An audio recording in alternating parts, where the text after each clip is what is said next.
नमस्कार दोस्तों, आज हम दो शब्द बात करेंगे भक्ति के बारे में।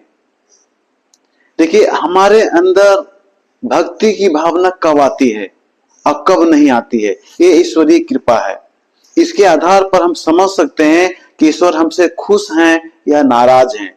अगर मान लीजिए कि हमारे अंदर ईश्वर के प्रति भक्ति की भावना जाग रही है, हमारे अंदर दान की भावना जाग रही है, तो निश्चित रूप से समझ लेना चाहिए कि हम पर ईश्वरीय कृपा हो रही है, या फिर हमारे पूर्व जन्म के कर्म का ये फल है।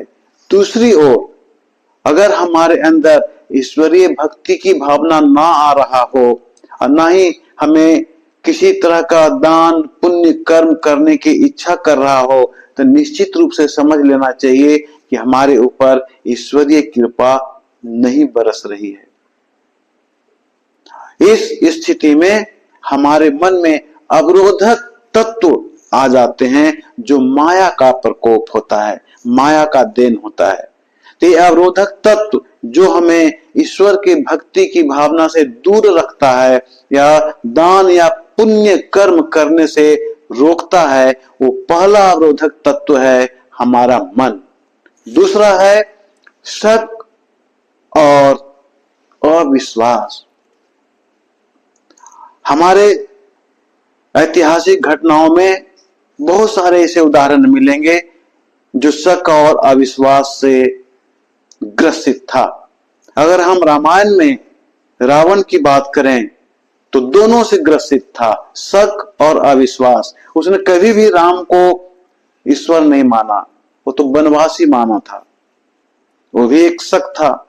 और वनवासी होने के कारण वो अपने से खुद से बहुत कमजोर लाचार समझता था, दुखी समझता था।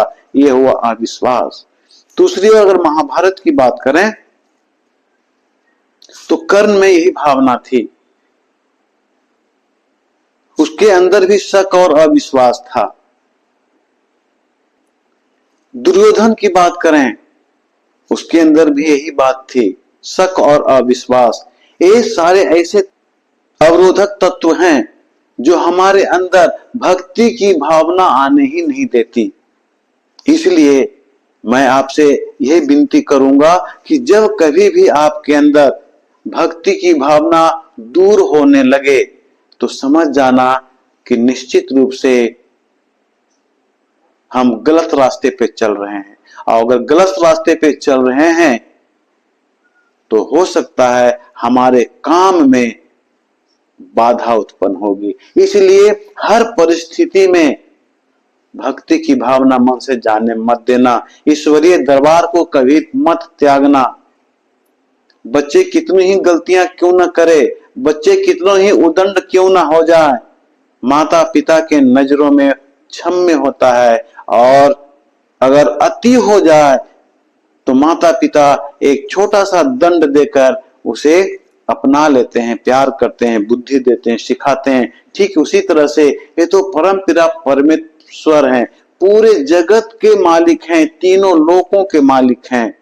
भला वो हमें क्षमा क्यों नहीं करेंगे? जरूरत है हमें उनके शरण में जाने का।